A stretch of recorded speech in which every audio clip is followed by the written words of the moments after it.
Hello friends, welcome to Mareen's kitchen recipes Malayalam. ഇന്ന് നമ്മൾ ചെയ്യാൻ പോകുന്നത് നമ്മുടെ കുട്ടിക്കാലത്തെല്ലാം നമ്മൾ ഒരുപാട് കഴിച്ചിട്ടുള്ള ബേക്കറിയിലൊക്കെ കാണുന്ന കാജു ബിസ്ക്കറ്റിൻ്റെ റെസിപ്പിയാണ്. അത് വളരെ എളുപ്പത്തിൽ നമുക്ക് വീട്ടിൽ ചെയ്തെടുക്കാവുന്ന ഒരു റെസിപ്പിയാണ്. അതേപോലെ തന്നെ നല്ല ടേസ്റ്റിയാണ്, ഒരു ഇച്ചിരി സ്പൈസിയും കൂടിയാണ്. അപ്പോൾ ഇത് നമുക്ക് കാഷ്നട്ട്സ് ഇല്ലാതെ തന്നെ ഈ ഒരു കാഷ്നട്ടിൻ്റെ ബിസ്ക്കറ്റ് നമുക്ക് വീട്ടിൽ തയ്യാറാക്കി എടുക്കാം. അപ്പോൾ അതിൻ്റെ റെസിപ്പി കാണാം, എങ്ങനെ ചെയ്തെടുക്കാമെന്ന് നോക്കാം. അതിന് വേണ്ടിയിട്ട് ഞാനിവിടെ 1 കപ്പ് മൈദയാണ് എടുക്കുന്നത്. ഒരു ബൗളിലേക്ക് ഇട്ട് കൊടുക്കാം. അതിനകത്തോട്ട് നമുക്ക് ആവശ്യത്തിനുള്ള ഉപ്പ് ചേർത്ത് കൊടുക്കാം.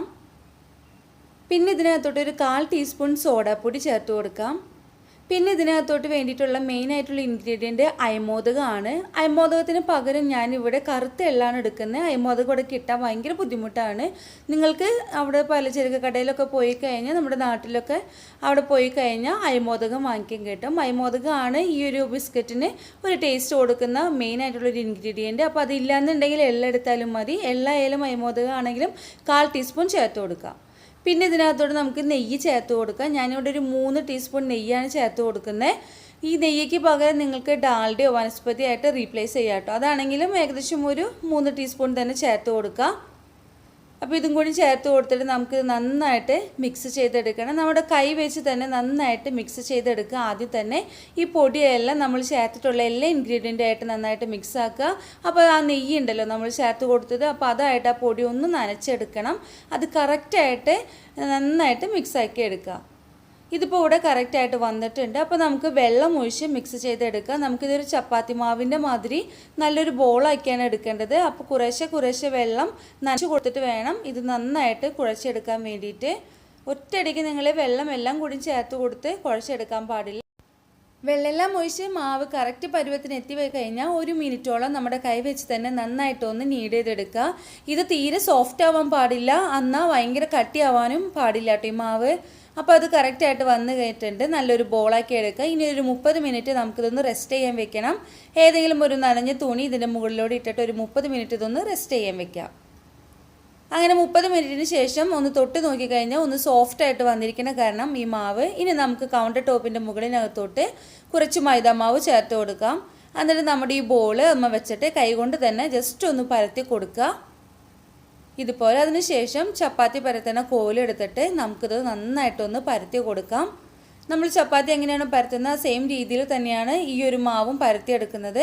ഇങ്ങനെ പരത്തുന്ന സമയത്ത് തീരെ കനം കുറയാൻ പാടില്ല, എന്നാൽ കനം കൂടാനും പാടില്ല കേട്ടോ.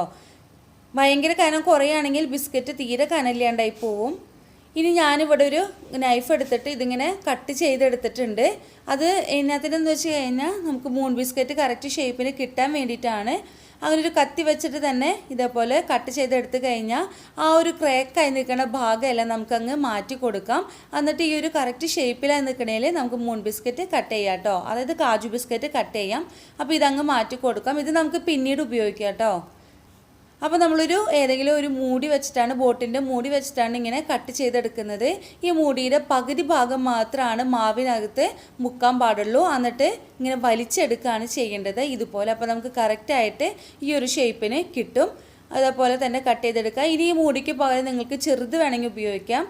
ചെറിയ ഏതെങ്കിലും ബോട്ടിലിൻ്റെ മൂടി ഉപയോഗിച്ചാൽ മതി. മിനറൽ വാട്ടറൊക്കെ ഉപയോഗിക്കുന്ന ആ ഒരു മൂടി ഉണ്ടല്ലോ, അത് വാങ്ങിച്ചാലും മതി.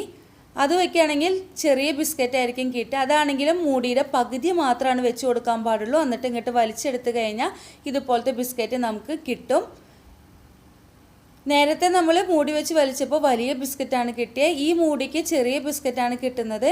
അപ്പോൾ നിങ്ങളുടെ ഇഷ്ടത്തിനനുസരിച്ച് നിങ്ങൾക്ക് വലുതോ അല്ലെങ്കിൽ ചെറുതോ എങ്ങനെയാണെന്ന് വെച്ച് കഴിഞ്ഞാൽ അത് തയ്യാറാക്കി എടുക്കുക. അപ്പോൾ അതിനനുസരിച്ചുള്ള മൂടി ഉപയോഗിച്ചാൽ മതി. ഇപ്പോൾ ഒരു ലെയർ ഇവിടെ കഴിഞ്ഞിട്ടുണ്ട്. ഇനി നെക്സ്റ്റ് ലെയർ തുടങ്ങുമ്പോൾ ഈ ഒരു ഭാഗത്ത് നിന്ന് നിങ്ങൾ തുടങ്ങരുത്. ഒരു ഇച്ചിരി ഗ്യാപ്പ് വിട്ടിട്ട് വേണം ചെയ്തെടുക്കാനായിട്ട്. ആ ഭാഗത്ത് നിന്ന് തുടങ്ങിക്കഴിഞ്ഞാൽ നമുക്ക് ഷേപ്പ് കിട്ടത്തില്ല. ഇതുപോലെ ചെയ്തെടുക്കുക. അപ്പോൾ ഒരു കറക്റ്റ് ഒരു ലൈനായിട്ട് ലാസ്റ്റ് നിങ്ങൾക്ക് കിട്ടും. ഇതുപോലെ എല്ലാ ബിസ്ക്കറ്റ്സും ചെയ്തെടുക്കാം കേട്ടോ. അപ്പോൾ നമുക്കിനി ഇത് ഫ്രൈ ചെയ്തെടുക്കാം. ഫ്രൈ ചെയ്തെടുക്കാനായിട്ട് ഓയിൽ ചൂടായിട്ടുണ്ട്, മീഡിയം ഹോട്ടിലാണ്. അപ്പോൾ ഒരു കുഞ്ഞൊരു പീസ് ഇട്ടിട്ട് ടെസ്റ്റ് ചെയ്ത് നോക്കി. ഇനി നമ്മൾ തയ്യാറാക്കി വെച്ചിട്ടുള്ള ബിസ്ക്കറ്റ്സ് നമുക്ക് ഇതിനകത്തോട്ട് ഇട്ട് കൊടുക്കാം. മീഡിയം ഫ്ലെയിമിലാണ് തീ കെടുക്കുന്നത്. ഇത് ഇളക്കൊന്നും വേണ്ട, ജസ്റ്റ് ഒന്ന് മിക്സ് ചെയ്ത് കൊടുത്താൽ മതി ഇതേമാതിരി. അപ്പോൾ അതങ്ങ് മുകളിലോട്ട് പൊന്തി വരാൻ തുടങ്ങും. അങ്ങനെ മുകളിലോട്ട് പൊന്തി വരുന്ന കഴിഞ്ഞ് തീ ലോ ഫ്ലെയിമിൽ ഇട്ട് കൊടുക്കുക. ഇനി ഇതൊരു ഗോൾഡൻ കളർ ആവുന്നത് വരെ ഒന്ന് ഫ്രൈ ചെയ്തെടുക്കണം. ലോ ഫ്ലെയിമിൽ ഇട്ടിട്ട്. ലോ ഫ്ലെയിമിൽ ഇടല്ല എന്നുണ്ടെങ്കിൽ അതിൻ്റെ ഉൾഭാഗം വേവാനായിട്ട് ഇച്ചിരി ബുദ്ധിമുട്ടാവും. നല്ലൊരു കളർ ആവുന്നത് വരെ ഒന്ന് മിക്സ് ചെയ്തെടുത്ത് നന്നായിട്ട് ഫ്രൈ ചെയ്തെടുക്കുക, ഈ ഒരു കളർ ആവുന്നത് വരെ. അപ്പോൾ അങ്ങനെ ആയി വന്നു കഴിഞ്ഞാൽ ഈ ബിസ്ക്കറ്റ്സ് എല്ലാം മാറ്റി കൊടുക്കുക ഒരു പാത്രത്തിനകത്തോട്ട്. അതുപോലെ തന്നെ ബാക്കി കട്ട് ചെയ്ത് വെച്ചിരിക്കുന്ന ബിസ്ക്കറ്റ്സൊക്കെ വറുത്തെടുക്കുക. ഈ ബിസ്ക്കറ്റിലോട്ട് കുറച്ച് മുളക് പൊടി ഒന്ന് തൂവി കൊടുക്കാം. ചെറു ചൂടിൽ തന്നെ വേണം ചെയ്യാനായിട്ട്. പിന്നെ കുറച്ച് ഉപ്പ് ഒരിച്ചിരി മതി കേട്ടോ. പിന്നെ കുറച്ച് കായംപൊടിയും കൂടി ഒന്ന് ചേർത്ത് കൊടുക്കാം നമുക്ക്. ഇനി നമ്മുടെ കൈവച്ച് തന്നെ നന്നായിട്ടൊന്ന് ഇത് മിക്സ് ചെയ്തെടുക്കുക ചെറു ചൂടിൽ തന്നെ. അപ്പോൾ നന്നായിട്ട് ബിസ്ക്കറ്റ് വന്നിട്ടുണ്ട്. അപ്പോൾ നിങ്ങളെല്ലാവരും ഈ റെസിപ്പി വീട്ടിൽ ട്രൈ ചെയ്ത് നോക്കുക. അപ്പോൾ നെക്സ്റ്റ് വീഡിയോയിൽ പുതിയ റെസിപ്പി ആയിട്ട് കാണാം.